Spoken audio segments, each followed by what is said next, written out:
A 13-year-old boy accused the superstar of molesting him. But tonight, he passionately ups the ante with a bizarre insight into this most bizarre of cases. Like, for instance, this uncanny picture that Jackson had an artist paint. To show you the eccentricity of this man, Michael Jackson, is he has commissioned an artist to paint a picture of him with him in the center, showing Abraham Lincoln, George Washington, Mona Lisa, E.T., Albert Einstein, and I thought he was trying to project an image that he is in the same league as these guys in the picture. But for the man-child who was accused of being the Pied Piper of perversion, Quindoy says the picture gets even more bizarre. Everyone in the world knows that Elizabeth Taylor proclaimed Michael Jackson as the king of pop.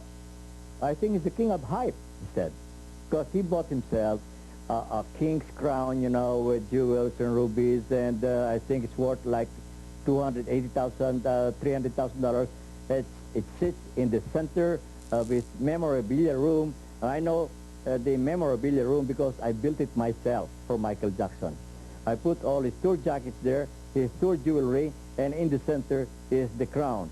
But Quindoy is suspicious about the publicized friendship between Michael Jackson and Elizabeth Taylor, who stayed at Neverland after one of her bouts in hospitals.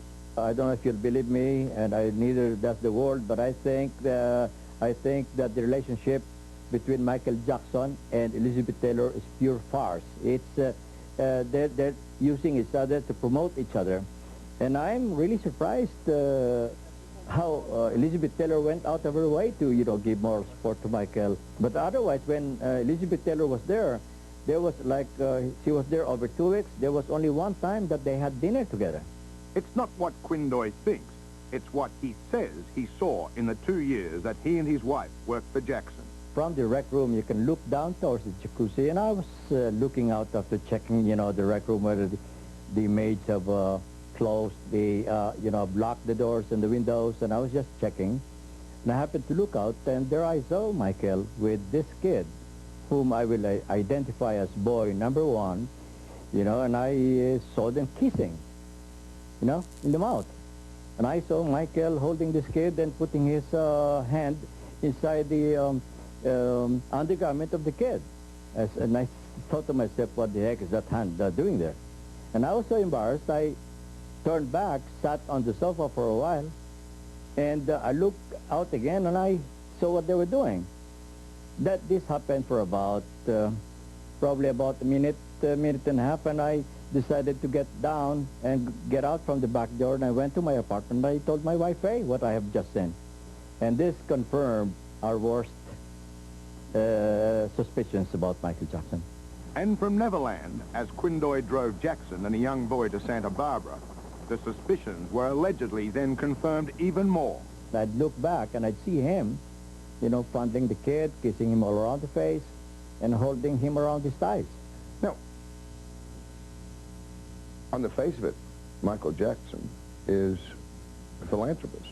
I think he's one of the stingiest person I ever met. When there was a labor unrest in the ranch, and people were clamoring for a little raise, and he would ask Faye and I to go try to appease these people by, you know, giving a party for them. Like Faye and I would throw a lunch for them to appease them for a while.